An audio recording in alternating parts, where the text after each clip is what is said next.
Good afternoon. Welcome to yet another exciting episode of the Lunchtime Chat. Now, today we are talking all things employees and employers. Yes, as we are aware, today is International Labor Day, Workers' Day, some others may call it. And we as KBN are pretty much delighted to come through and share that particular enjoyment with others. That is, if you're in a workspace that you are enjoying.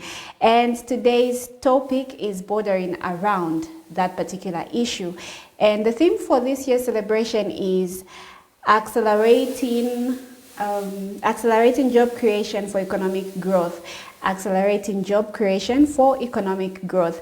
Now, to help us better understand what Labor Day entails, what its history is, I've brought in somebody who's well knowledgeable when it comes to things that deal with jobs or employees and employers. And joining me in the studio is Mr. Owen Katongo Kabanda, who's a leadership and management advisor. Good afternoon, sir.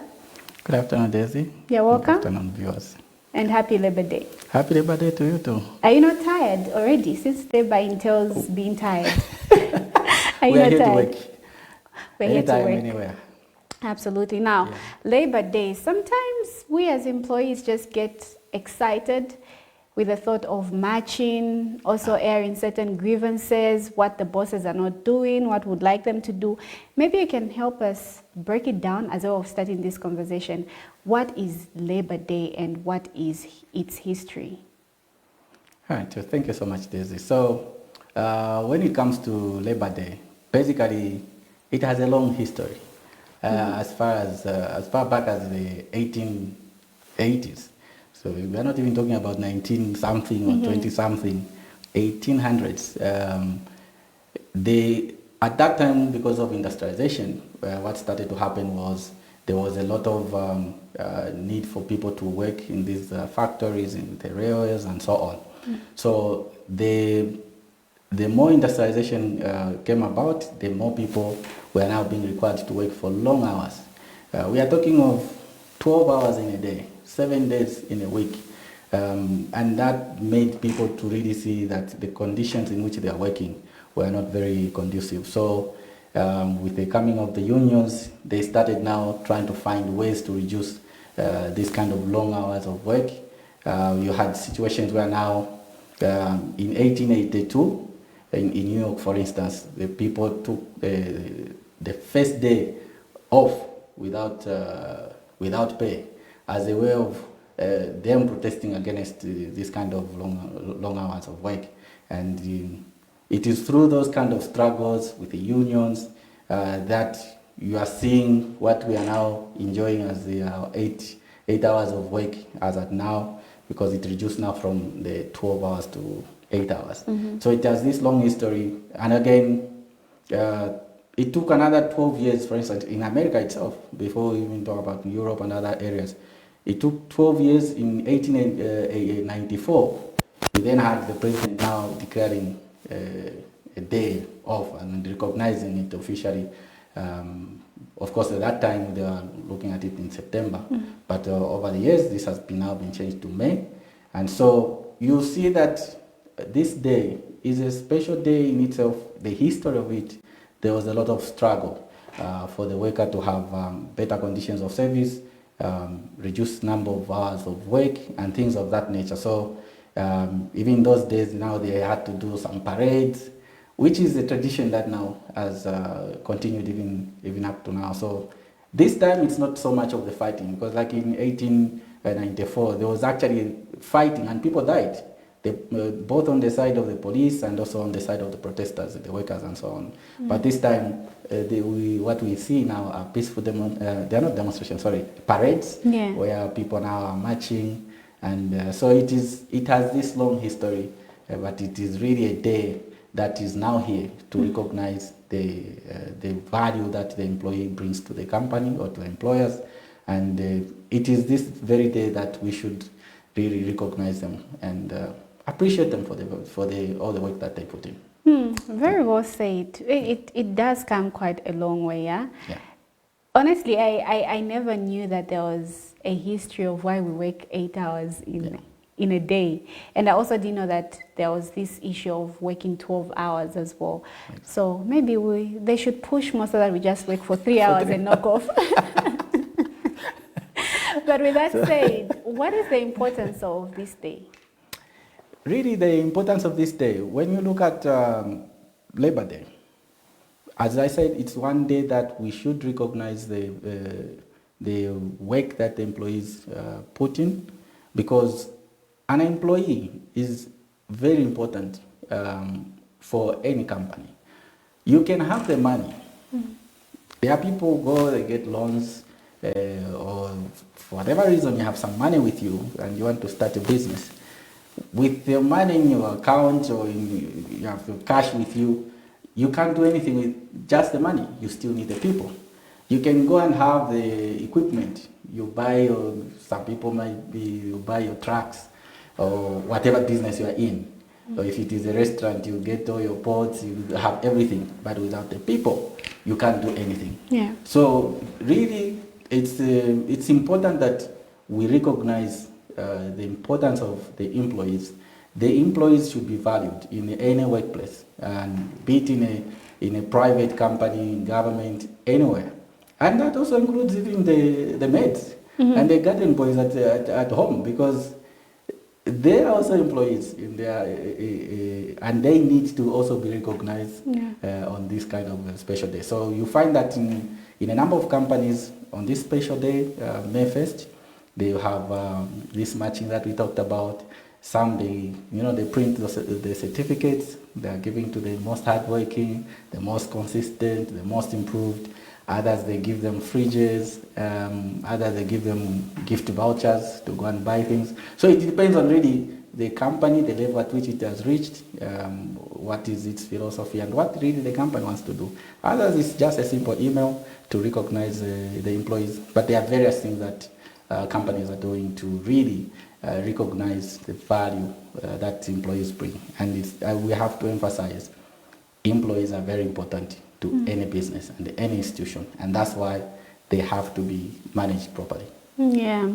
Now, this year's theme is centering around job creation. It's stating accelerating job creation for economic growth. How would you interpret this year's theme?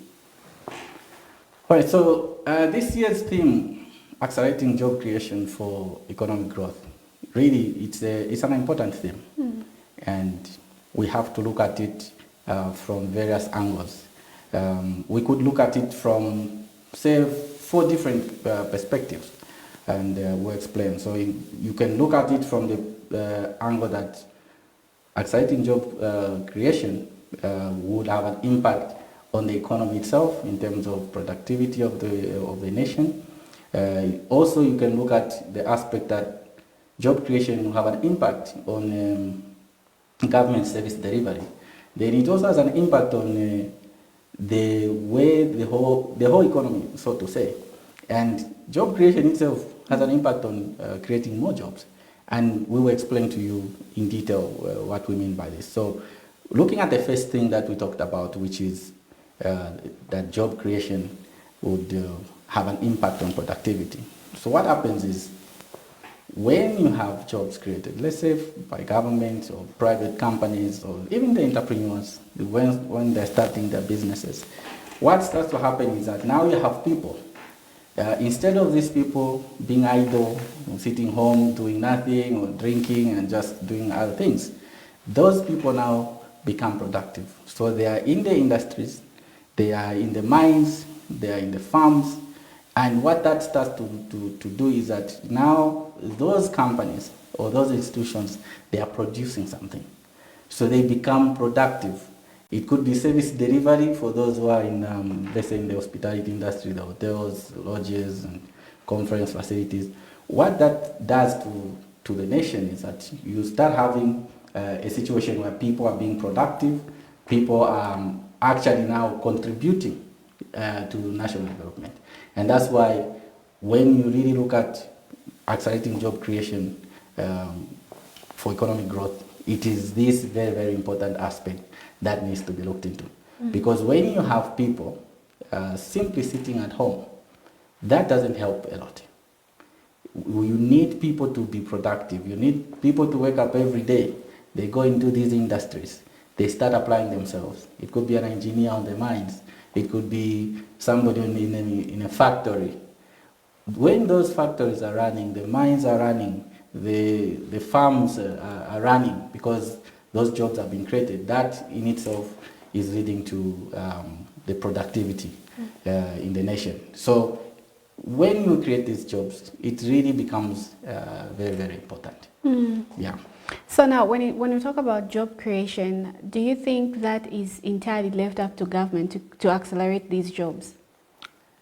In fact, it should not be left only to government. So like we've said, because we're talking about even the impact on productivity of the nation, when it comes to job creation, it is everybody who should be involved in this process.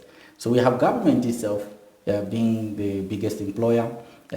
We also have other companies, private companies. And if you see, one of the things that, because government cannot really employ everyone, so what then should be done is that everybody should be involved. And that's why you talk about the government creating an enabling environment in which now investments can take place, where you have now more and more industries being set up. You also have entrepreneurs formalizing their businesses. You go to PACRA, register the business, you start. As you do that, you employ one or two people. That in itself is job creation.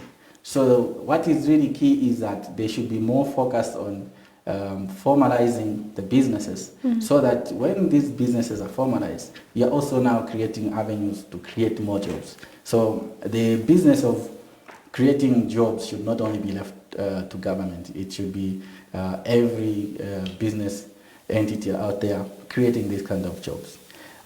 So the other part that we had actually mentioned when it comes to this accelerating job creation for economic growth, you have to also understand that when the jobs are created, it also has an impact on the service delivery of the government. What do we mean by this? When you look at the way government operates, for instance, you look at taxes, okay? So when an employee is employed, you find that that employee will be paying taxes. There is pay as you earn, as an example, that an employee pays. If you fall in a particular bracket, there are those below 4,800, and so they are not paying the taxes. But if after that, if you are earning more than that, you are paying taxes. And through those taxes, inclusive of other taxes that government collects, government is now able to give certain services to people. So when there is acceleration of job creation, you are also saying you are widening the gap in terms of how the government can collect the taxes.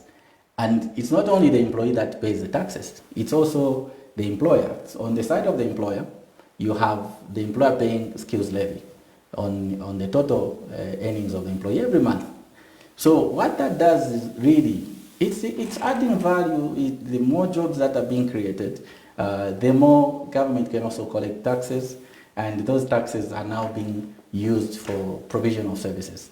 And when the people are actually been getting paid, some people start importing, your Vits and all these small vehicles, or you are importing other things and you want to come and sell. Now there's a lot of online things. People, even those who are working, they are doing some businesses on the side.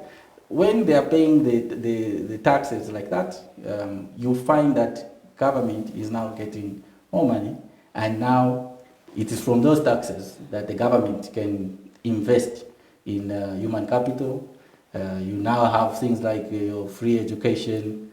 You have your students in the universities getting meal allowances and the bursaries, and also even infrastructure, in health and so on. So it's those kind of things that when the jobs are being created, it really also helps government to deliver in terms of service delivery to its citizens. So it is an important aspect for the nation, for the economy of Zambia.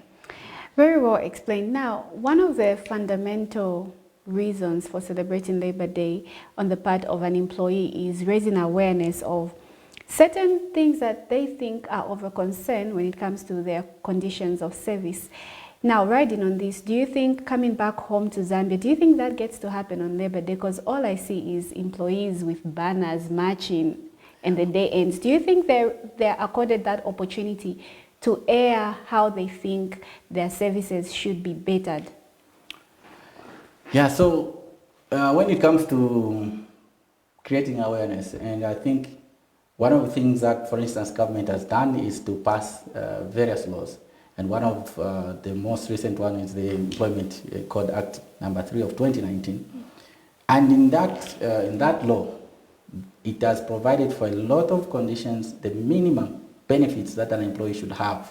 Okay, you're talking of 2 leave days every month. Some companies will give you more than that. You're talking of gratuity for those who are eligible. You're talking of your Mother's Day, the paternity leave, maternity leave, and so many other conditions that are in that piece of legislation.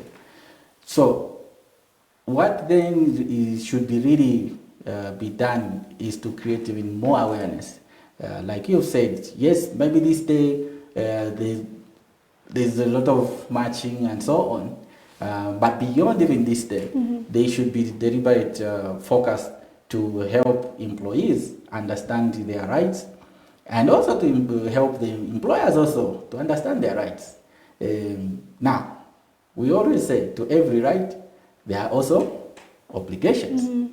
So it's not just a matter of saying these are my rights, these are my rights, these are my rights. We should also be, as employees, asking what are my obligations. And one of the areas that you look at in the laws, for instance, is the Section 3 of the Employment Code Act. In that Section 3, it actually explains to you who an employee is and who is the employer. It also explains to you what employment relationship means, because there are all sorts of relationships that people can have. But when it comes to the employer and the employee, they will enter into a relationship. And therefore, it becomes important that both parties know their rights, they also know their obligations. Under that law, you find that the employee, once they enter into that relationship, they have agreed to work under the control and instruction of the employer. But then there are also obligations that the employer has to fulfill. So really, like you're saying, there should be more and more sensitization to both the employees and the employers to know what the rights they have. The employee has all sorts of rights that have been outlined in that law, which they should be enjoying. But in some cases, they don't enjoy, because what starts to happen, especially with smaller businesses, is because there is not so much of awareness. People, maybe they don't know so much. So you find that people can do whatever they feel like. And those employees don't know better where to go and maybe air out their grievances and so on. But it's important to understand that the laws are there. If you look in the same employment code, you also find that there are even specifications in terms of policies that the company should have. And one of those is a grievance procedure. It is very clear in the law that the company should have a grievance procedure, which means that for the employees, they should know that this is the step, these are the steps I can take for me to air out my grievances. If it is a matter of money, is it the working conditions are not so good, or the way they are being treated. So there is a lot that actually the law has provided for. But the challenge that is there is probably more on awareness and ensuring that companies are compliant. And this sometimes also happens even in bigger companies. It's not just in the small businesses that are coming up. So it's really the responsibility of the companies, of course, to ensure that they are making employees aware.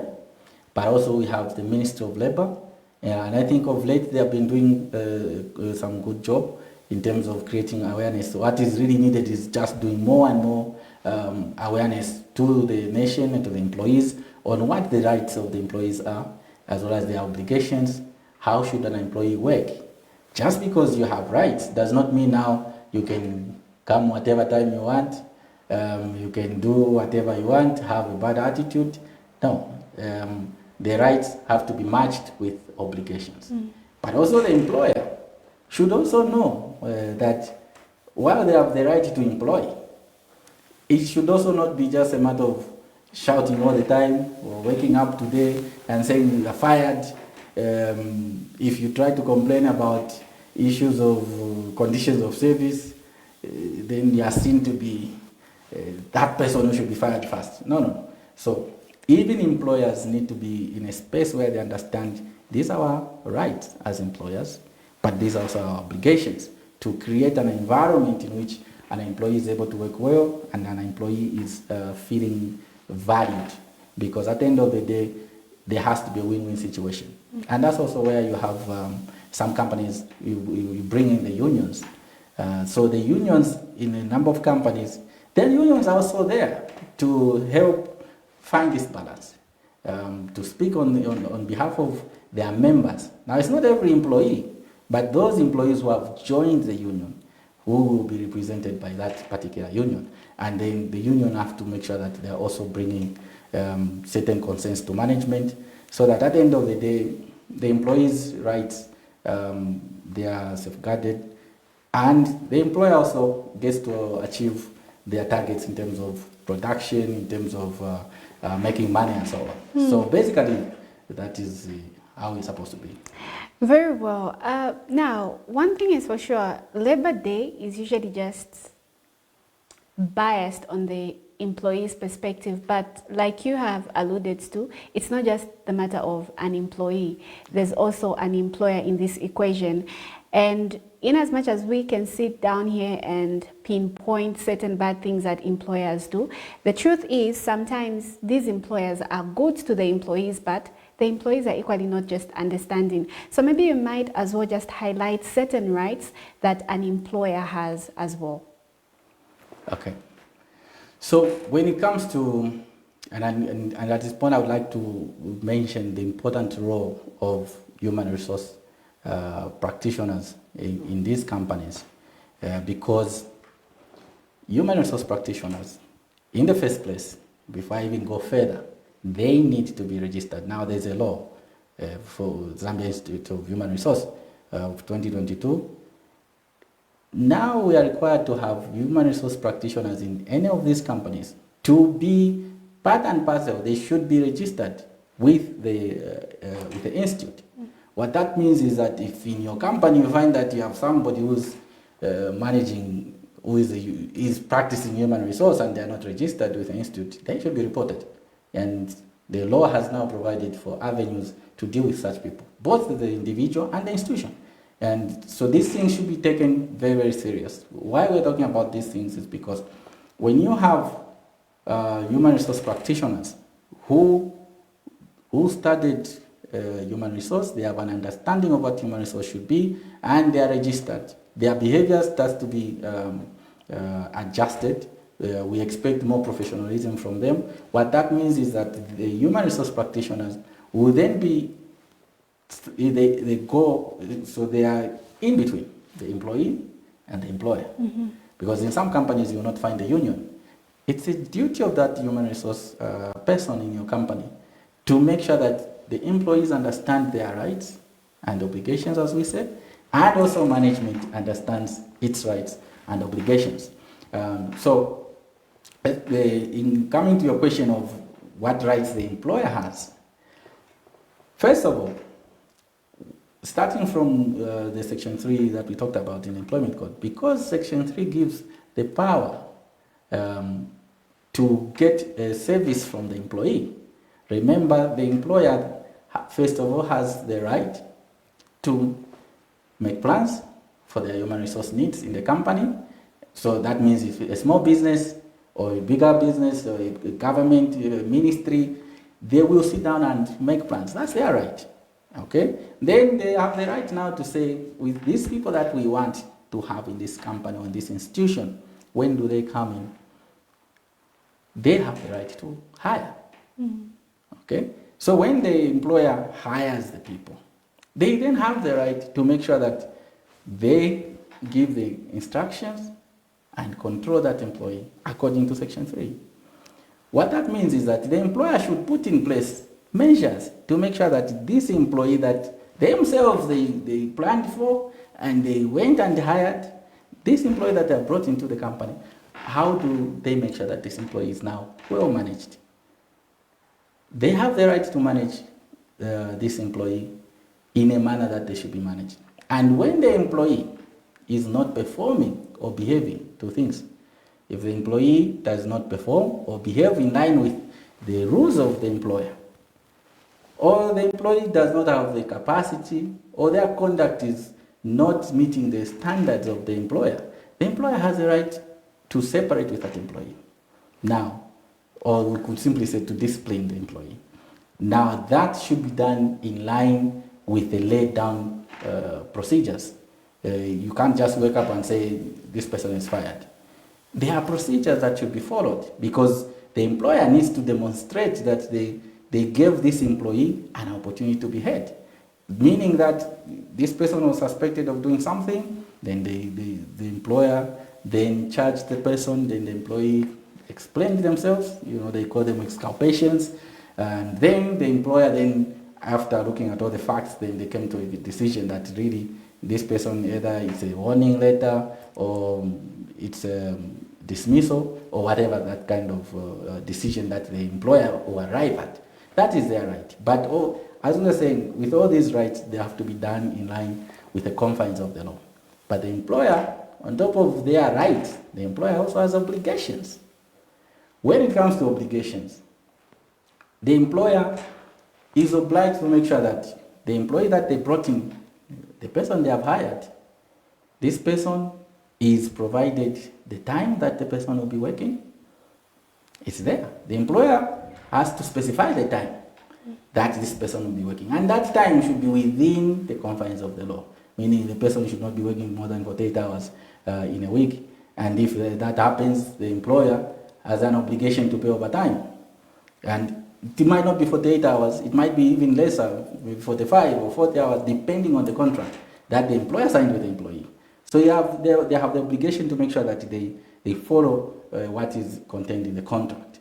On top of that, the employer, it's their obligation to also make sure that they provide an environment in which this employee that they hired is working very well. Meaning if the employee needs the work tools, the uniforms, you can't hire someone and you don't give them, if it is here in the studio, they don't give what you need, then how are you going to work?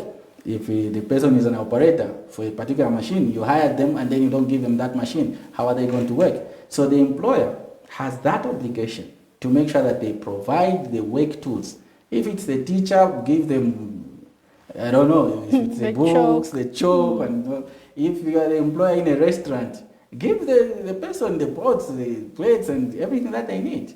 So regardless of where the employer is, they have an obligation to make sure that they provide the tools that this employee can actually use, so that then the employee can fulfill their obligation that they're going to work for this employer. On top of that, the employer also has the obligation to pay. Remember, employment, the employee came in and the employee is saying, I'm going to give you a service, which is my labor. In exchange for this service, the employer has to pay a wage. It's like you go to a market and when you reach the market, you're looking for tomato. You have to give them the money. They give you a tomato. In this particular case, the employee gives a service, they give the labor, the employer pays a wage. That wage we are talking about is an obligation that the employer has, and it has to be a wage which is within the provisions of the law. We have employees who are under protected workers, and the law provides the minimum wages for such kind of employees. So it's important that the employers, meaning the businesses and companies, they make sure that they are meeting the minimum wages that the government has put as per the minimum wages, the laws that pertain to minimum wages.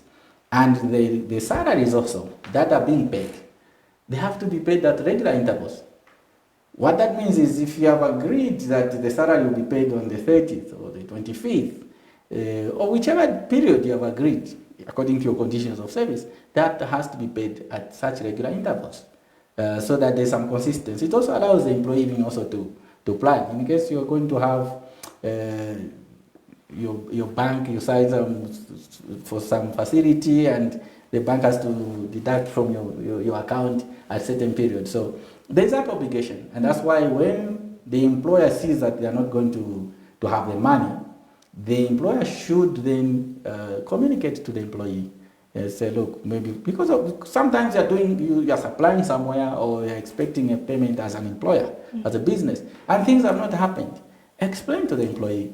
It's not just a matter of saying, no, because I pay you, so when I pay you, it's not an issue. No. The laws are very clear about that. You have to pay the employees on such regular intervals as agreed, and therefore that's the obligation of the employer to make sure that they pay for the services as may be required from time to time. And also there are also other obligations that employers have in terms of giving days off, in terms of your annual leave and so on, because that is provided for. Or else if the employer does not give you time off, then the employer then has to now give you to pay for that value of the leave days. So we talked about 2 leave days per month.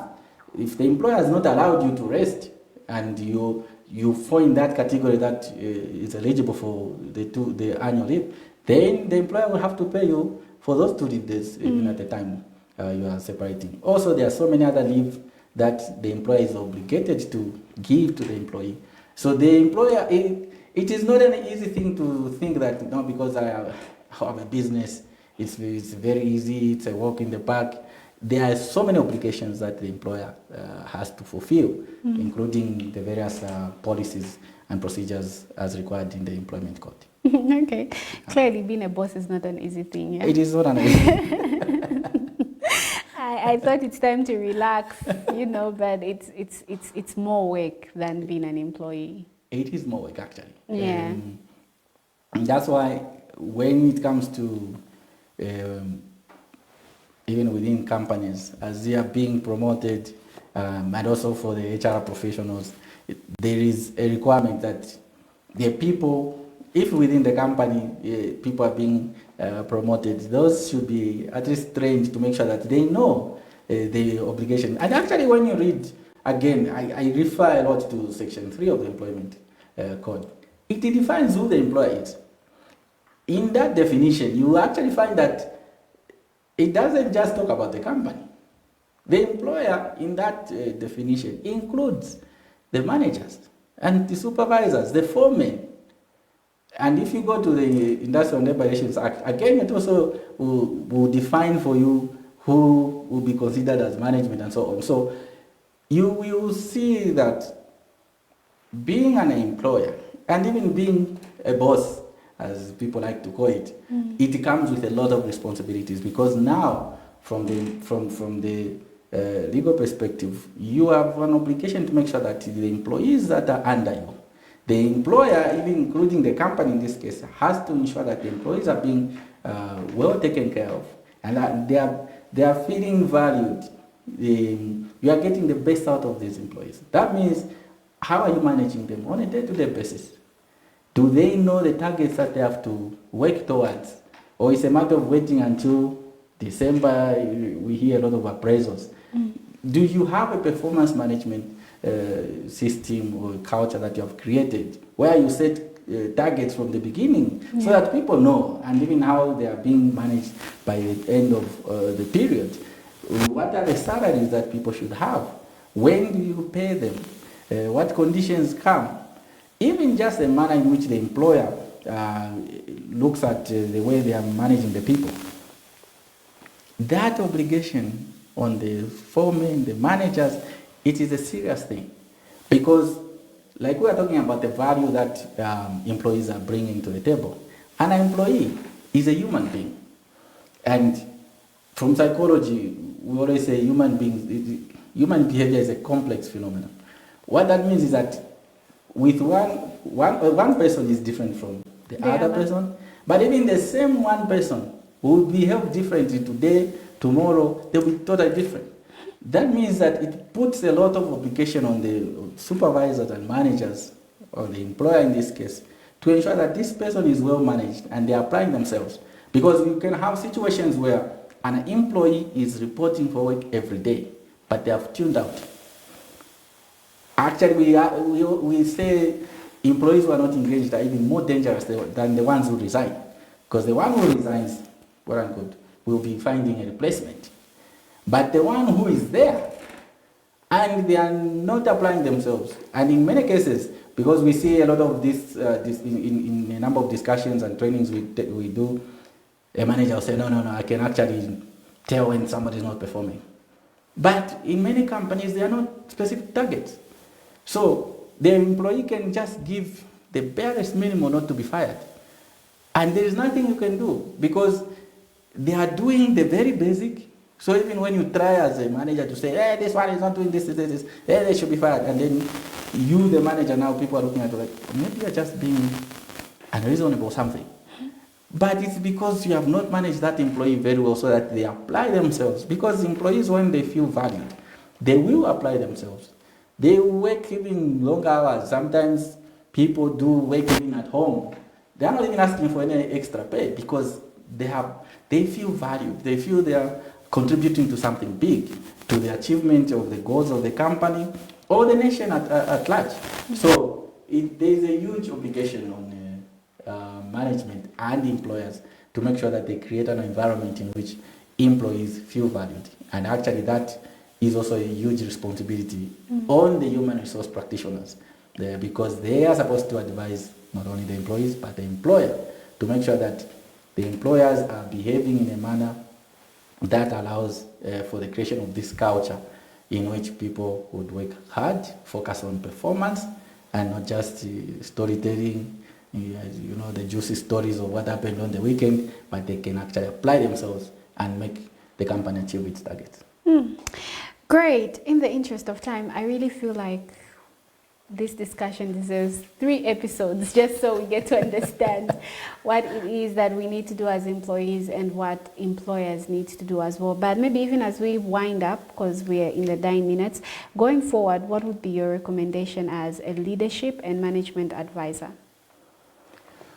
Well, and in terms of going forward, really, I must emphasize that accelerating job creation should continue to be a priority because, like we said, it leads to productivity in the country. Also, government getting to have more base for taxes, which then is used for human capital development, but also infrastructure and other things.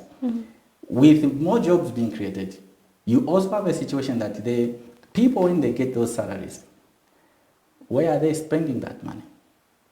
It is in the communities where they are. And that means that when you accelerate job creation, you are actually having a serious impact on the entire economy. How many times do we see people waiting for salaries? Not even the employees themselves, but the businesses around. Because when that employee gets paid, we have been to different parts of this country where you see that the particular company, when the salaries are in, maybe aggregated, you are talking of 30,000, 40,000, 500,000, 1.5 million, and so many millions being pumped into that community because salaries are paid. And now the barber man there will have his share because the employee goes to cut their hair, or the salons, even in the villages you have that fisherman who supply the fish to this officer working in those places. You have the plumbers, the bricklayers, the transporters. Anytime you're going for work, you're paying to the buses, or you're driving the fuel. In that sector, they are benefiting. You're looking at every other sector. People go to shops, how much they spend every month. That in itself is leading to economic growth in the country. So salaries that are pumped, you can think of a 2,000 or 1,000 what somebody gets, with others maybe 200,000. All that money you put together it has a serious impact on the economy. And that's why we also emphasize that even as you create more of these jobs, it also leads to further job creation. Because when people are getting paid, they are going to spend in these places. And when they are spending, even when you're running a small restaurant, for instance, you see more customers coming, people who go to Matebeto. If tomorrow you see more customers are coming, then you employ more people to sell the other people. So it has a serious impact. Even now when we talk about just this, the 20% partial NAPSA withdrawal, how much impact it has just now in terms of when these people go and spend, and others are investing, okay? That is also, why is that coming about? It's because people have jobs, and that's why job creation is extremely important, and that's why we're saying it should be prioritized. For the employees going forward, it's really working very well, making sure that they apply themselves, have the right attitudes towards work, and also investing in learning more about their rights. If your HR doesn't tell you about your rights, or somebody is not, a lot of these things are even online. The employment code, download it, read it for yourself, or find people who can, help these institutions and businesses or consultants that can help you. So it's important as an employee to understand your rights and your obligations also, so that you work very well. For the HR practitioners, as we have said, anybody who's practicing HR should be registered with the institute. And so even as employees, where you see that this person is even registered, you are free to contact the institute and let the institute look into that matter. Because at the end of the day, it is important that in the country we have the right people practicing HR, rather than somebody who just came from somewhere, they have no idea what it means to manage a person, and in the end they create environments in which people don't even work very well. For the Ministry of Labor, it's really just to encourage them to continue with creating more and more awareness, so that both the employees know their rights and their obligations, and the employers also know their rights and obligations, so that in the end, in the country, we have a better workforce, and people are working very well to apply themselves, which in the end leads to national development. Yeah. Very well said. You said the Employment Act? Employment Code Act number 3 of 2019. Like, I'm definitely going to download that. Please just download it and read it on your own, and it really helps you to see what rights employees have, so that as we are talking, and again, as we say, it's not a matter of fighting, it's a matter of discussing what is it that the employer can give, and if you are falling into certain categories, what is it that you are entitled to, and things of that nature. But also the unions have done a great job, as we said, from the 1800s. The unions should continue. It's also a matter of where you have unions, they make sure that their members' rights are protected, but also they are working well with management. It's not a matter of fighting all the time. Yeah. It's a matter of saying, how do we ensure that, I always give an example that you cannot be milking from a cow which is dying. The key thing is, how do you make sure that you are feeding this cow so that then you can milk it for a long time? Meaning the cow in this case is the company. Both the employees, the unions, management, they need to work together and make sure that the institution or the company is viable, it's going strong. Then they can benefit than just every time fighting. But they should continue working with everyone.